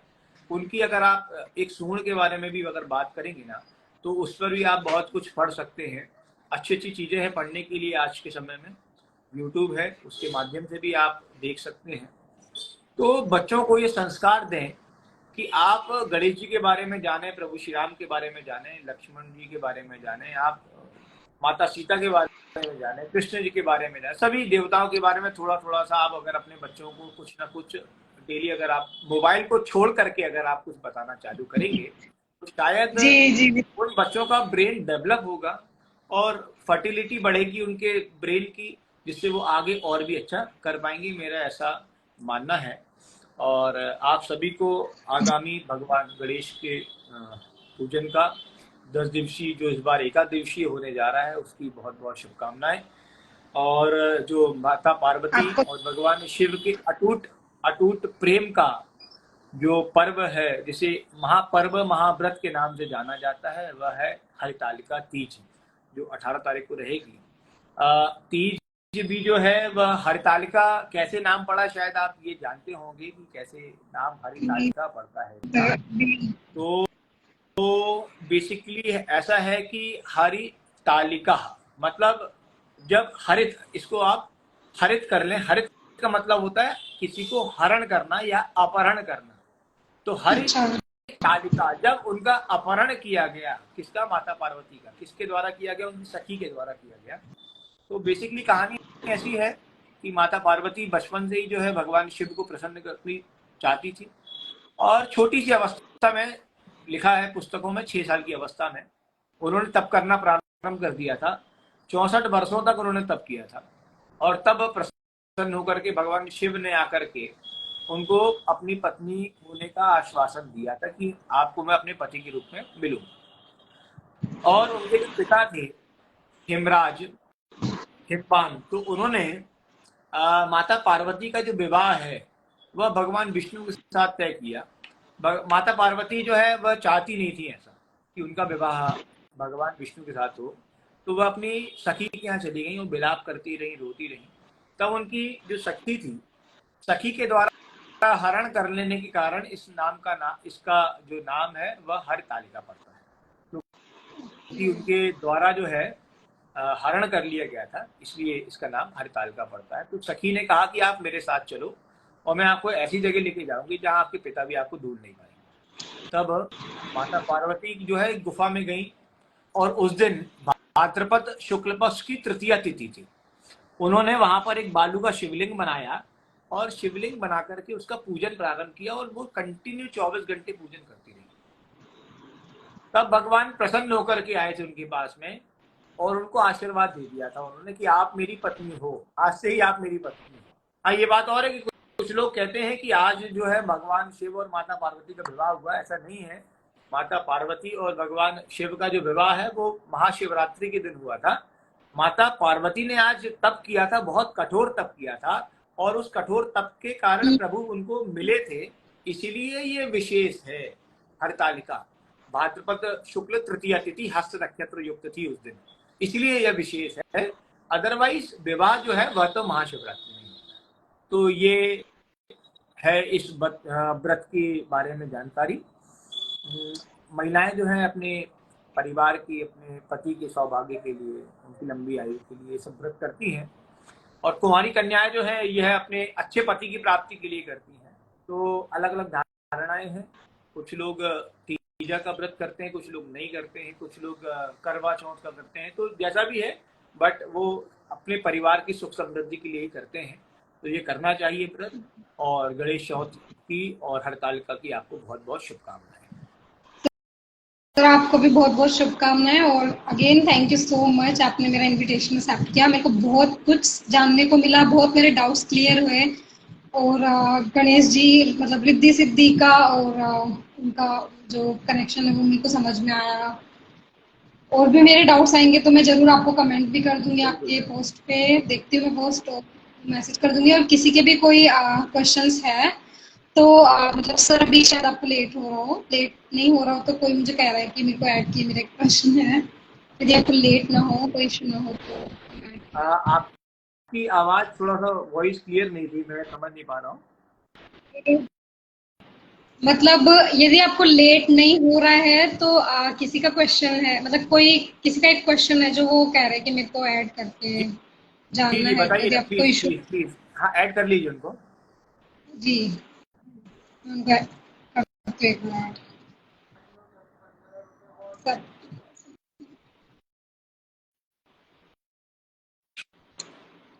लाइव से चले तो नहीं गए, आ गए आ गए। राधे राधे भैया।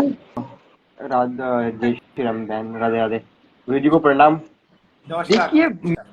मेरा मेरा एक अभी जल्दी ही मेरी ना एक मेरे दोस्त से ही है, मेरा दोस्त ही है, वो भी सनातनी है अपनी तरह। उससे बहस हुई थी। एक मेरे गुरुजी का भाषण, मतलब उन्होंने एक गुरुजी का मैंने ऐसे इंटरव्यू टाइप सुना था, तो उन्होंने ना बोला था कि जो साईं जी हैं उनको सनातन, उन्हें एक देवता की तरह हमें नहीं पूजना चाहिए, वो मतलब वो हमारे धर्म के खिलाफ है, ऐसा उन्होंने ऐसा कुछ बोला था। तो क्या सच में साईं जी को एक देवता के रूप में पूजना ये सही है या गलत? मेरा मतलब ये प्रश्न है मेरा। पता है, मैं देखिए इसमें कई बड़ा कंफ्यूज हुआ। देखिए, पहले तो आप पूछते आ रहे हैं उनको। मेरा नहीं, मैंने तो कभी नहीं, नहीं मतलब नहीं, मतलब कभी जो शुरू से। लोग पूछते आ रहे हैं, जो लोग भी पूछते आ रहे हैं वो पूछते तो आ हाँ, रहे हैं आज तक। अच्छा, बिल्कुल। आपको ये बताया जाता है कि आपके पिता हैं, है ना? तो ठीक आप है। मानते हैं। ये आपकी माँ बताती है कि ये आपके पिता हैं, तो आप मानते हैं कि हाँ वो मेरे पिता हैं, है ना। ये हमको बाद में नहीं पता चलता, ये तो हमें स्टार्टिंग से ही पता है कि वो हमारे पिता हैं। अब बाद में कोई अगर ये बोल दे कि नहीं ये तुम्हारे पिता नहीं है, तो क्या आप उनको पिता बोलना बंद कर देते हैं? ये मेरा पर्सनल नहीं है आपसे कोई, बट मैं एक क्वेश्चन कर रहा हूँ आपसे। समझ गया तो मैं। मेरा ऐसा मानना है, देखिए मैं ना सनातन के खिलाफ नहीं हूँ मैं, पर जो लोग साईं के विरोधी हैं या जो लोग साईं के फॉलोअर हैं, देखिए मैं साईं को मानता भी हूँ और साईं को नहीं भी मानता। ये मेरी खुद की व्यक्तिगत तौर पर होना चाहिए कि मैं किसको मानूं या किसको ना मानूं।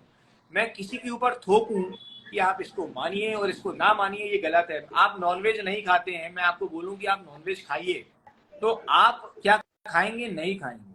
पर यदि मैं आपके पिस्टल रख दूं और आपको बोलूं आप खाओ, तो मजबूरन आपको खाना पड़ेगा, राइट? मजबूरी बिल्कुल। है वो आपकी। तो सनातन में किसी प्रकार की कोई मजबूरी नहीं है। आपको अगर साईं को भगवान मानना है आप बिल्कुल मानिए, आपको नहीं मानना आप बिल्कुल मत मानिए, क्योंकि हमारे यहाँ सनातन इतना फ्लेक्सिबल है कि रोड में यदि एक पत्थर रखा होता था और उसके ऊपर अगर कोई चंदन लगा के चला जाता था या कोई सिंदूर पोत के चला जाता था, तो हम उसको भी प्रणाम कर लेते हैं। हमारे यहाँ तो गाय को भी प्रणाम करते हैं, हमारे यहाँ तो कुत्ते में भी देवता देखते हैं, हमारे यहाँ तो कौवे को भी खाना खिलाते हैं, ठीक है। जी जी। सनातन इतना फ्लेक्सिबल है, तो ये कंट्रोवर्सी है। इसमें नहीं फंसना चाहिए कि हम साईं को माने या साईं को नहीं माने, हम खुद को माने। हमारे यहाँ एक बहुत अच्छा कहा गया है कि जो श्राद्ध पक्ष भी आने वाला है, हमारे यहाँ कहते हैं कि श्रद्धा या दियते श्राद्धम, श्रद्धा से ही श्राद्ध बना है, श्रद्धा से श्राद्ध बना है। अब श्राद्ध किसके लिए होता है? हमारे पूर्वजों के लिए, हमारे रिश्तेदार हाँ। जो जा चुके हैं उनके लिए होता है। तो श्रद्धा से श्राद्ध बना, तो जब आपके मन में श्रद्धा ही नहीं होगी अपने पूर्वजों के प्रति, तो आपके श्राद्ध का कोई औचित्य नहीं है। उसी प्रकार अगर आपके मन में किसी के प्रति भी अनादर का भाव है, तो उसकी पूजन करना नहीं चाहिए। और यदि किसी के प्रति आदर का भाव है, किसी को सम्मान से आप देखते हैं, तो निश्चित तौर पर वो भगवान के तुल्य ही है और उसका पूजन करना चाहिए। अगर हम एक गाय को भगवान मानते हैं, एक कुत्ते को भगवान मानते हैं, एक कौवे को पूछ लेते हैं, इवन हमारे यहाँ तो चींटियों तक को भोजन कराते हैं। आपको बिल्कुल। सोचिए, हम लोग चींटियों तक को भोजन कराते हैं, हम मछली को आटा खिलाते हैं, तो चिड़ियों को जी दाना जी। डालते हैं। हर जगह हम भगवान को देखते हैं। हम पीपल के पत्ते को भी नहीं तोड़ते शनिवार को रविवार को। आप भी देखते हैं, आप भी सुनते होंगे कि हाँ पीपल हाँ। को हम छूते नहीं है, पीपल को काटते नहीं। हमारे घर में बड़े बड़े हो जाए तो हम नहीं काटते, हम इतना डरते हैं पीपल से, क्योंकि हमारे ऐसा माना जाता है कि उसमें भगवान विष्णु का वास है। तो इसीलिए हम ये सब मान रहे हैं, इसको जानने की कोशिश करें। तो जानना कैसे है? जो हमारे मन से निकलता है किसी के प्रति आदर भाव, तो वो हमारे लिए भगवान तुल्य ही है। हम अपने माता पिता को भी भगवान मानते हैं। अब हम माता पिता को तो सुखी रख नहीं पा रहे और बात करने जा रहे हैं साईं भगवान है या नहीं है, ये गलत है। ये जो कंट्रोवर्सी चली आ रही है, ये तो देखिए राजनीति का एक विषय है। अब कुछ लोगों का तो ये तक कहना था कि साईं ट्रस्ट ने हज यात्रा के लिए बहुत सा पैसा दिया है, आज तक राम मंदिर के लिए नहीं दिया। तो ऐसा है कि आपका मन होगा हमको दान करने का तो आप हमको दान करोगे, आपका मन नहीं होगा दान करने का तो आप XY जगह दान कर दोगे। तो ये तो अपने अपने मन की बात है। पर मेरा व्यक्तिगत मानना ऐसा है कि साईं भगवान हो या ना हो, परंतु एक फरिश्ते के तौर पर हैं और बहुत से लोगों का उन्होंने जो भी दुख दर्द थे वो दूर किए। कैसे किए वो जाने भगवान, क्योंकि हमारे यहाँ साइकोलॉजिकल बहुत ज्यादा इफेक्ट पड़ता है।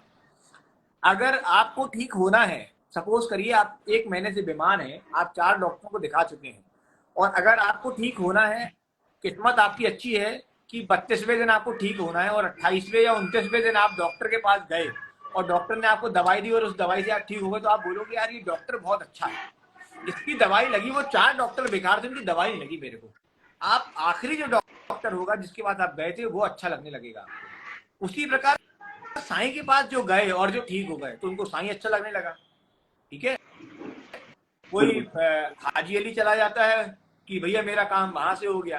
तो लोग हमारे यहाँ है ना बहुत ज्यादा असंतुलित है, बहुत ज्यादा और ये कहना चाहिए कि एक्सपेक्टेशन इतना ज्यादा है, इतना कूट कूट के भरा हुआ है कि उनकी कामनाएं ही पूरी नहीं होती। जहां से पूरी हो जाए, जैसे पूरी हो जाए, आप किसी को 100 रुपए दो, उसको बोलो कि भैया आपको ये काम करना है, वो करने तैयार हो। तो कुल मिलाकर के कहने की बात इतनी है कि मानने से पत्थर में भी भगवान है, ना मानने से गंगा भी नदी नहीं है, गंगा भी मां नहीं है। जी गुरु जी, बस जैसे अब आपने बोला कि मानने, सारी सारी चीजें हमारे बिलीव के ऊपर है कि हम जिस पे बिलीव करेंगे, ठीक है। पर जैसे अगर हम जैसे साईं वाले की, हम जो साईं जी के ऊपर ही बात करते हैं, तो उनको भी तो बोलने वाले जैसे हमारे कुछ बड़े गुरुजन हैं, अब वो ऐसा सामने से बोल रहे हैं कि नहीं, वो ना, वो तो मुस्लिम थे, उनका बचपन का नाम चांद मियाँ करके था, और वो कैसे, वो तो फकीर थे। तो वो चीज ना दिमाग पे बहुत होती है कि बोलने वाले ही जब हमारे गुरु हैं, अब जैसे वो तो सनातनी है, वो साधु संत आदमी बोल रहा है, तो अब तो हमें तो बिलीव करना ही पड़ेगा, क्योंकि ये परम पूज्य शंकराचार्य जी, स्वरूपानंद जी महाराज जी, जो ब्रह्मलीन हो चुके हाँ, हैं, उन्होंने शंकराचार्य जो है इनके बारे में पूरा बोलना प्रारंभ किया था। और उसके बाद में फिर धीरे धीरे धीरे धीरे जो है थोड़ा सभी लोगों ने इसके बारे में बोलना चालू कर दिया, और बोलते बोलते बोलते बोलते वो सारी चीजों को भूल गए। बट ये बताइए कि साईं चालीसा या साईं की पूजन ये 20-25 सालों में ही बहुत ज्यादा क्यों बढ़ी? मतलब 70s के आसपास से ही बहुत ज्यादा बढ़ी, 70-80 के आसपास से। उसके पहले कोई साईं को नहीं जानता था, कोई साईं का नाम नहीं जानता। धीरे धीरे धीरे बढ़ना चालू हुई। तो ये हर चीज की एक मार्केटिंग होती है। उस मार्केटिंग को उन्होंने इतना तेज तरीके से किया कि वो मार्केटिंग बढ़ गई और सब काम हो गए। आज की डेट में भी बहुत सारी मार्केटिंग अलग अलग तौर पर चल रही है। तो कुछ लोग कहते हैं वो है, कुछ लोग कहते हैं वो नहीं है। मैं कहता हूँ वो फकीर भी है, अगर मान लीजिए वो फकीर भी है अगर, तो उसने आपका कुछ बिगाड़ा तो नहीं था ना, उसने आपको कुछ दिया ही था ना। गाय भी खाना खाती है अगर आपसे यहाँ, तो आपको गोबर देके जाती है, गौमूत्र देके जाती है, जो कि बहुत पवित्र है हमारे यहाँ, है ना। तो हम कह रहे उनने कुछ ना लिया हो आपसे, कुछ ना दिया हो आपको, कुछ बिगाड़ा तो मेरे हिसाब से नहीं है। अब जो लोग ये कहते हैं कि साईं फकीर हैं, साईं मुसलमान हैं, तो मैं कहता हूँ चलो ठीक है, मुसलमान हैं, तो फिर वो वहां क्यों जाते हैं भैया? वो राजस्थान में अपने अजमेर में क्यों जाते हैं? फिर बहुत, आपको पता है कितना % हिंदू जाता है अजमेर? ज्यादा वही जाते हैं। तो नहीं पता, वो ज्यादातर अजमेर शरीफ को लोग नाम सुनते हैं। वो रेश मुझे ऐसा करेक्ट 70% आप गूगल करिएगा कितना % जाता है। 70% नहीं, मैं गलत हूँ, 65 to 70% जो है वह जाता है। तो भैया फिर आप साईं के पास भी अगर जा रहे हो तो क्या प्रॉब्लम है? अगर आपको वहां जाने में दिक्कत नहीं है तो यहाँ जाने में क्या दिक्कत है ना। तो इसलिए जो भी ये कह रहे हैं, तो सबसे पहले जो भी हमारे बड़े संत कह रहे हैं, मैं सबको आदर के भाव से प्रणाम करता हूँ। सिर्फ इतना ही कहना चाहता हूँ कि आप कौन क्या करता है वो छोड़ करके हम उनको सही रास्ते पे कैसे लाएं, इसके बारे में बोले। हम किसी को संस्कार देना है तो एकदम से संस्कार नहीं दिए जा सकते, धीरे धीरे ही संस्कार दिए जा सकते। जैसे भी मैंने थोड़ी देर पहले कहा था कि हम अपने बच्चों को, उनको संस्कार देना चालू करें, उनको सिखाना चालू करें, उनको दैनिक प्रार्थनाएं सिखाना चालू करें, तब जाकर के वो एक छोटा सा पौधा लगाया हुआ बाद में जाकर के वृक्ष का रूप लेगा। पर आज एक आप पौधा ला करके लगाने की अपेक्षा एक सीधे सीधे पेड़ लाए और उसको रख दिया और उसको कहा कि आप इसमें जड़ में पानी देते रहो, तो जड़ को बढ़ने में समय लगता है। तो इसीलिए किसी की भी जड़ काटने से अच्छा है कि आप अपनी एक नई जड़ बनाइए, उसको पोषण दीजिए, उसको पानी दीजिए, खाना पीना दीजिए, खाद दीजिए अच्छी, और धीरे धीरे धीरे उसको बढ़ने का इंतजार करिए। वो ज्यादा अच्छी होगी, बजाय इसके कि कोई जड़ ला करके हमने लगा दी और उसको बोल दिया कि इसमें पानी दो। ऐसा नहीं होता है। आपके दिमाग में यह डाला गया कि वो ऐसा है, तो आप अपने दिमाग का उपयोग करिए कि कौन क्या कह रहा है। क्योंकि बुद्धि की बात चल रही थी, भगवान गणेश की बात चल रही थी अभी, तो बुद्धि के देवता भगवान गणेश हैं। तो भगवान गणेश की पूजन करके आप जो है ऐसी प्रार्थना करें कि आपको भी अच्छी दे बुद्धि, जिससे आप समझ पाए कि एक्चुअल में क्या है। मैं साईं को कुछ नहीं मानता, बट मेरे साथ कोई ऐसा हो सकता है जो साईं को सब कुछ मानता हो, तो मेरे प्रति या मैं उनके प्रति आदर का भाव रखूं, यही बहुत होता है, यही बहुत श्रद्धा है, यही मानना बहुत गलत है। और जी जी बिल्कुल। उनके तो साईं के उसमें लिखा होता था श्रद्धा सबूरी, है श्रद्धा ना, मतलब श्रद्धा सबूरी। रखना, है ना, लिखा होता है ना। तो श्रद्धा रखना भी बहुत बड़ी बात होती है। तो श्रद्धा रखें या ना रखें वो आपका विषय है, परंतु मेरा ऐसा मानना है किसी के प्रति भी श्रद्धा होना चाहिए, अंधविश्वास नहीं होना चाहिए, श्रद्धा होना चाहिए। आप बिल्कुल अंधविश्वास करके कोई कार्य अगर करते हैं तो शायद वो गलत हो सकता है, परंतु यदि कोई अच्छी श्रद्धा रख के अगर आप कोई कार्य को करते हैं तो निश्चित तौर पर आप में उसको सफलता मिलती है। जी गुरु जी, धन्यवाद। बस यही मेरा प्रश्न था और मुझे इसका उत्तर मिल चुका है। धन्यवाद।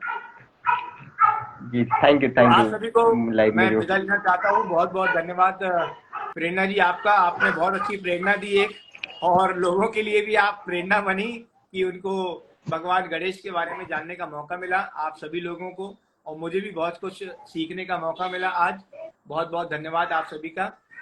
अगली बार आपके साथ में जरूर पुनः एक बार मुलाकात होगी और कुछ नए सब्जेक्ट्स को लेकर के हम डिस्कस करके जरूर अगली बार भी आएंगे इसको। जी धन्यवाद। सर, आपको भी गणेश चतुर्थी की बहुत बहुत शुभकामनाएं और बहुत बहुत थैंक यू धन्यवाद। अगेन आपने ज्वाइन। जी, और सभी को मैं एक बार फिर से बता देती हूँ जो नए ज्वाइन किए हैं कि सर जो है एस्ट्रोलॉजी में पीएचडी है एंड 20 इयर्स का एस्ट्रोलॉजी में इनको एक्सपीरियंस है। तो किसी का कोई क्वेश्चन हो सर का पेज फॉलो करके कमेंट्स में या मैसेज करके अपॉइंटमेंट ले सकते हैं आप लोग। और मेरे बहुत डाउट्स क्लियर है, मुझे मुझे लॉजिकल एस्पेक्ट समझने में बहुत हेल्प हुई क्योंकि मैं साइंस की स्टूडेंट हूँ, तो मेरे को चाहिए कि पॉसिबल कैसे था, तो मुझे वो समझ में आया। मेरे कुछ वहम भी था वो भी मेरे दूर हुए। तो thank you again sir and Radhe Radhe. जय श्री राम। धन्यवाद। जय जय श्री राम। जी, फिर कभी मिलते हैं सर। जरूर जरूर जरूर। ठीक है सर, मैं लाइव एंड कर देती हूँ ना। ओके।